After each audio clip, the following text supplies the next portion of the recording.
all of these little shits on TikTok. They're like, who are you? Blah, blah, blah, blah. I'm like, bitch, I'm forever relevant. Pete Davidson just dropped my name in a new song. Hi, Internet. Today, I've brought you all here to tell you the tale of Perez Hilton. It seems like he's about to become one of the big memes of the summer, and I just can't help but inform people who he is, considering that most people have no clue who he is. Now, since the internet seems to have forgotten who he is, and I understand we're going to see a lot of people in the comments today say, I remember him. The video, I understand, I get that. It's for the people that don't know. So here you go. Everybody give a round of applause for somebody else remembering aside from me. But we're gonna work in reverse here. First, we gotta talk about this TikTok drama with Charli D'Amelio. And you might be wondering, Diesel, you've already talked about this.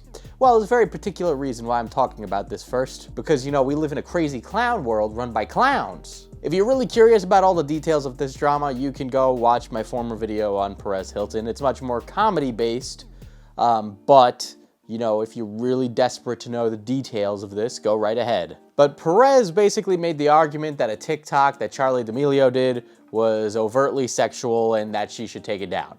That's what he said. He basically made a rhetorical question saying that it should be taken down, and that was his whole argument.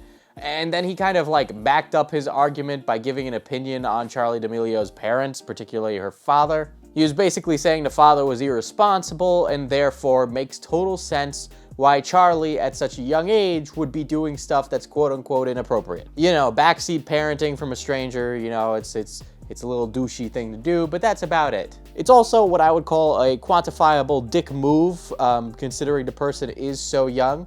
Now, I'm not even saying I disagree with Perez. In fact, I agree with him. I think his opinion's pretty cogent.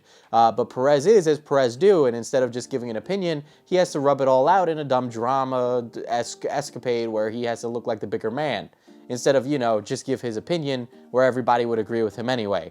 Trust me, for priority's sake, if I had a child, I wouldn't want them posting what Charli posts either. I just don't trust other guys on the internet to be respectful of my daughter that doesn't exist, right? I wouldn't want my imaginary kid to have all these imaginary weirdos in their imaginary comment section of their TikToks talking about how they're imaginary this or that. I just don't want that. I never want that. It's not something I'd ever want for my kids in their entire life.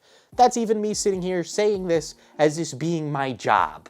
But at the end of the day, now it's my imaginary daughter, so it's my imaginary opinion to do and raise her how I wish, which is my issue with Perez. Now, let me tell you what's not the issue. Perez Hilton is not a pedophile. Can't believe I have to say that. By the way, if that's your argument, right, based off of this very not, like, pedophile-y statement Perez made, right, if that's your argument and that's what you think, you're stupid. And I bet you don't actually, you know, exist around a lot of people. I've talked about it before, but I've worked with people who deal with things like that. I've talked to people who work against people like that. You know, Perez is not that. This is a very serious thing to call someone. This could ruin somebody's life. He has children. He raises them. There's a whole bunch of issues and why this is a problem, right? I have seen what happens when somebody gets labeled as a sex offender. And to be honest, the times I've seen it in my real life, in my community, when I'm out there, right, doing, you know, working normal people things, that's different, right? I've seen it. It's a whole lot worse. And the stuff you hear is horrifying and terrifying. Perez is not that. And to jump to such conclusions with no evidence aside from, oh, well, I think his opinion's weird, or I disagree with it, so... I'm an elf. Now, I'm not going to say who made that argument because, you know, FPS Diesel, he doesn't get involved in commentary drama. But, you know, I am just not going to let it, not letting it happen anymore. So, since I opened up that can of worms, let's move on to the history of Perez Hilton. So, who actually is Perez, and why does he even have such a big cultural footprint? And why is he somebody that, in general, I think most Americans might know of or have seen in passing? So, Perez Hilton is not his birth name. In fact, it's a pseudonym by which he goes by. Perez Hilton was actually born Mario Leverandia to his parents, They're Cuban, in case you didn't know, and he's actually from Florida. Now, in his early career, Perez had no intentions of being a blogger. It wasn't even on his ideal list as a young adult. In fact, he wanted to be an actor. Now, his early life started off simply as they do. You know, he went to an all-boy Catholic school, which means you either come out one of two ways. Either you come out really gay or you're not religious anymore. I will say though, my former classmates that are Catholic turned fabulous, amazing sense of style. It must have been because they've spent years wearing awful, disgusting uniforms. Perez was then lucky and privileged enough to be able to go and study at NYU. Now, he was able to get through there by a scholarship, so he's incredibly lucky that way. I tried to get into NYU. Guess what? Didn't go there. Probably wouldn't be making YouTube videos if I went there, to be honest. It was through NYU that Perez was able to begin his short-lived acting career. Now, he acts more or less as himself in TV shows and wherever else he goes because he's become a celebrity in his own right. Outside of this, though, there's not much we can really find on Perez outside of me going and buying his autobiography, and I gotta be honest with you guys, not really interested in Perez's early life, and I'm sure most people aren't either. Perez had a pretty normal upbringing, and outside of his Catholic school, I doubt there was much drama aside from that. Granted, since he sees every video that's done on him, if Perez would like to update us on what his early childhood life was like, I would love to know, because I myself came from a Catholic school, and now, you know, the devil controls me in my every move. His earlier career ended up moving into sort of media relations and media writing field outside of being a traditional actor. Another article online said, quote, he worked as a media relations assistant for LGBT rights organization GLAAD. He was a freelance writer for gay publications, worked as a receptionist for NYC Gay Events Club, Urban Outings, and was briefly the managing editor of Instinct, a gay men's magazine. He said he started blogging because it seemed easy. Little did young Perez know, what started as a hobby would eventually blossom into a full-blown career. What separated Perez from other paparazzos and gossip journos of the like was his unabashed personality. Not only did Perez want to be a part of the beautiful people, he wanted to be District 1 as well. Perez didn't just write gossip. Perez got the information firsthand, and this helped set him apart from the rest of the competition. This guy was a socialite, attending parties and meeting with celebrities. People would often see Perez in the entourages of celebrities. In a way, Perez had already become a celebrity of his own. Perez's writing style is best described as unapologetic and especially Perez. Being that he was an independent media source for celebrity gossip, there was a slant to this independent journalism, as most independent journalism does have a slant. And this would mostly be shown through grudges he had with personal celebrities, picking and choosing certain people to cover in a negative light because, well, he wasn't a particular fan of them. Grudges and personal beef and drama and tea became the staples of Perez, and you could routinely see him making articles on certain celebrities he didn't like. One of these past beefs is notably the Miley Cyrus. Now, one of the points at which their beef came to a head was in 2010 when Perez published a photo of Miley stepping out of a car. Perez called this photo, and I quote, very unladylike. Now, at the time of this picture being taken, of which is very unladylike, and I will not show because YouTube will do mean things to me. Anyway, she was 17 at the time, and it was a video of her, or photo, stepping out of a Lamborghini. Now, obviously, I'm not gonna show this photo of Miley Cyrus because, you know, YouTube, and YouTube does YouTube things. But this was a photo of the 17-year-old Miley Cyrus stepping out of some supercar in a very quote-unquote unladylike fashion.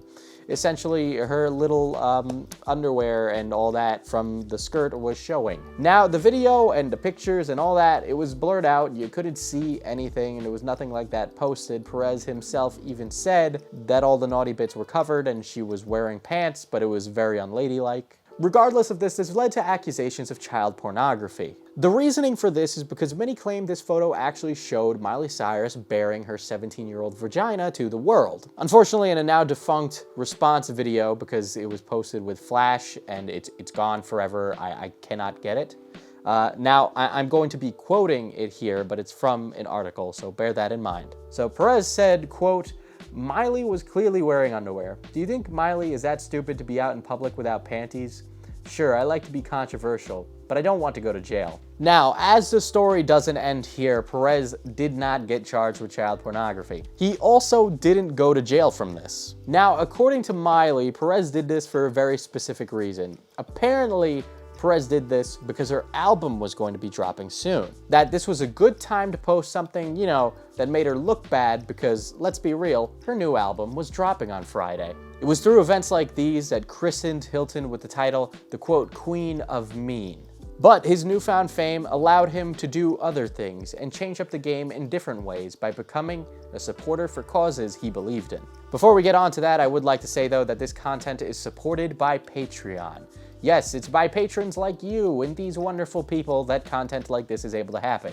I research, edit, do all the stuff from A to Z for these, and they take a significant amount of time, significant amount of hours.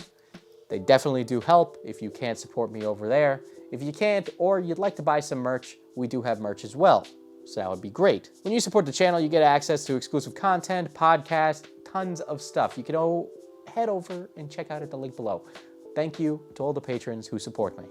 Hilton was able to become a voice for minority groups' issues, but his voice wasn't particularly welcome in the scene for very specific reasons of which we're now about to get into. For example, before canceling was cool, Perez was out and about canceling celebrities depending on their opinions. For example, ABC's Isaiah Washington was canceled by Perez. Washington, who was on Grey's Anatomy, was apparently canceled for making homophobic remarks. The thing with this, though, is that Hilton went after Washington for making those remarks, but Perez Hilton gave favorable coverage to celebrities he liked who also made similar remarks, avoiding them and the controversies they get into while going after others, picking and choosing, and not really doing his due diligence as a gossip blogger. In particular, one point of contention was that why are you criticizing Washington when you don't criticize Paris Hilton?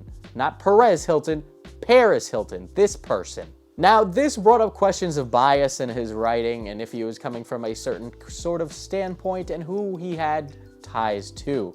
And tons of other events also occurred around this time. For example, this would ultimately lead into a lawsuit with the Black Eyed Peas manager, but in what is a almost poetic moment, Perez ended up getting a, quote, black eye from the manager of the Black Eyed Peas. Now, the manager of the Black Eyed Peas is Polo Malonia. Put his name up there because, look at it. Now, apparently this happened because Perez was getting into altercations with the band, in particular will.i.am. But if Perez was just assaulted, this wouldn't be a Perez issue. You see, at the same time as that happening, Perez turned around to will.i.am and said the word that rhymes with baggot. You know what word rhymes with baggot.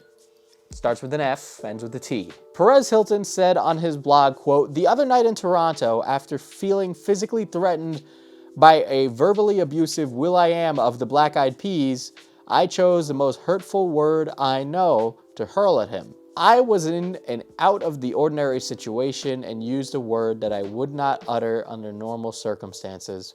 My intentions, however misguided it may have been, was to stand up for myself and tell this belligerent man that I had enough of his badgering and was not going to continue to let him berate and intimidate me." Now, according to will.i.am, this entire event kicked off because Perez Hilton was bad-mouthing Fergie. Apparently, Hilton was told to stop criticizing and belittling the group, and that ended up escalating the situation. Regardless, I'll link all the sources down below as usual. Anytime you see a number on the corner of the screen, that relates to a source. Now, this is a dead link, but according to a Wikipedia article that chronicles the event, apparently Perez was thinking of calling him a different word, of which I am not allowed to say, but is a mean way to call someone your neighbor. Perez's form of journalism has become a point of contention for a lot of people. What he writes about is by far the most controversial thing about him. And there's a lot to cover with this career, in particular, his favorable reporting of friends, the unfavorable releasing of personal information about celebrities, to his gay rights activism. And you might be wondering, what's wrong with Perez Hilton's gay rights activism? Well, let's go into detail with this because I referenced this in the last video. You see, at a time, Perez Hilton, being openly homosexual,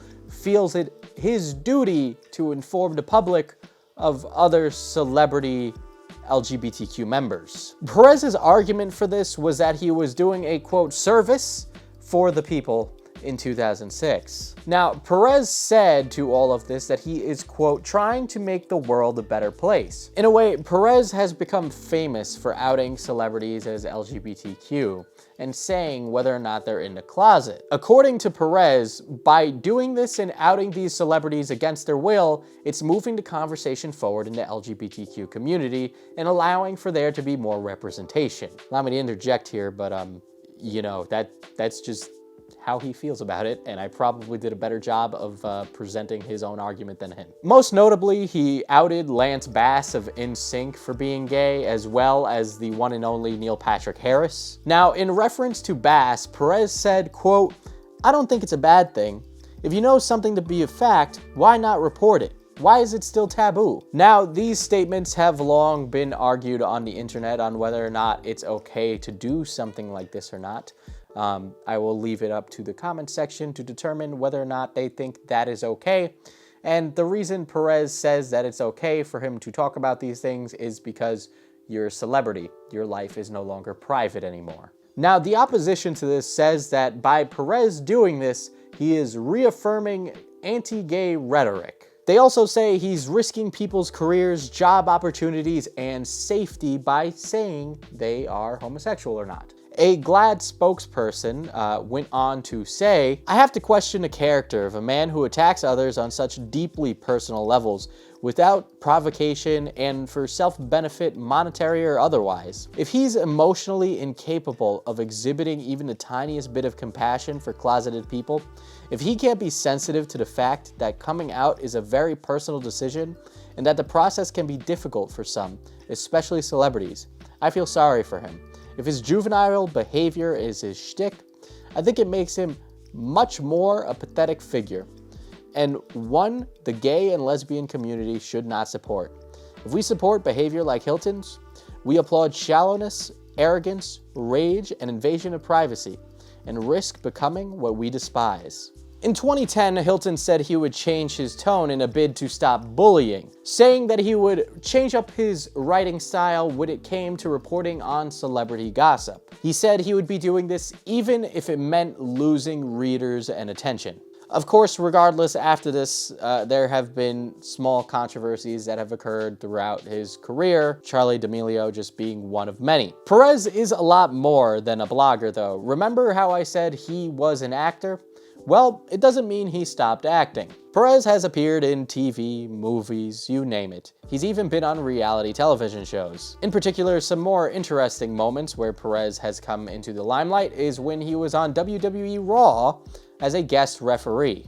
Perez has also produced a lot of music over his time, including this song about being a boomer.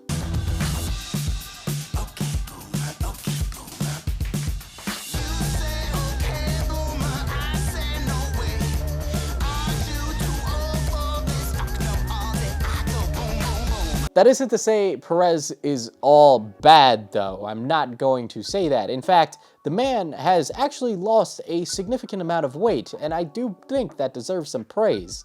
He's definitely a lot thinner, and he should be proud of that. Aside from spilling tea online, he also raises 2 kids, of whom I know he is spending probably a lot of time with right now.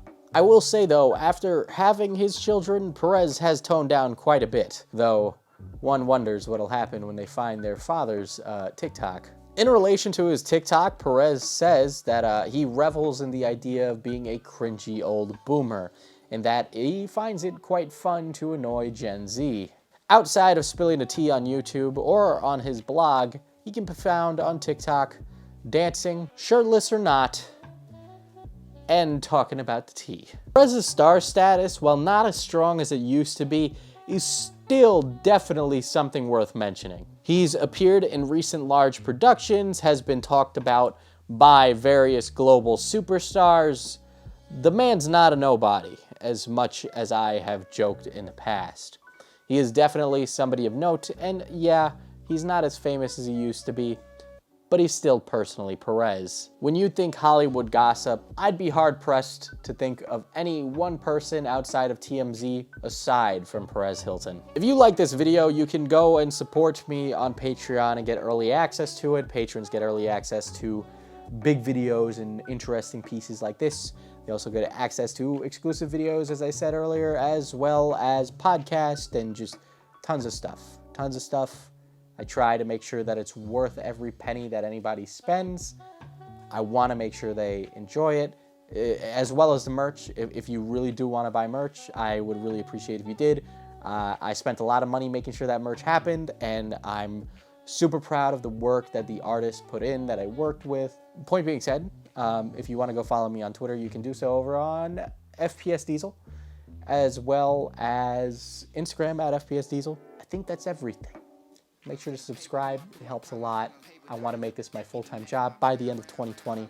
Please, for the love of God, help me make this a full-time job because I don't know how I'm going to pay my student loans. Problems in the paper, put my problems paper, dial up the deputy.